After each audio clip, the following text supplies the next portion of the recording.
Madam मी जनगणनासाठी आलोय. हो तीच का जी 1 एप्रिल पासून चालू झाली आहे? हो मॅडम, तुमच्या घरामध्ये किती लोक आहे? मी धरून 6 लोक. मॅडम तुमच्या घरामध्ये टॉयलेट आहे का? Yes of course. ओके, तुमचे आधार कार्ड आणि पॅन कार्ड नंबर सांगा.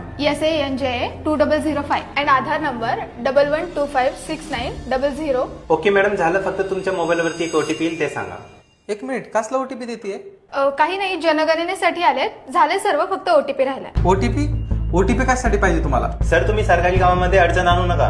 कोणतं सरकारी काम आणि कुठल्या जनगणनेमध्ये OTP लागतो? तुला माहिती नाही का जनगणना करताना कुठल्याही प्रकारचं OTP लागत नाही, ना कुठल्या प्रकारचे बँक डिटेल्स लागते, ना कोणाचं आधार कार्ड आणि पॅन कार्ड मागायचं असतं. सर याबद्दल तुम्हाला काही जास्त माहिती नाहीये. अच्छा, मला माहित नाहीये का? तुझं नाव सांग, तुझी पोलीस आणि सायबर क्राईम मध्ये कंप्लेंटच करतो. Sir sorry.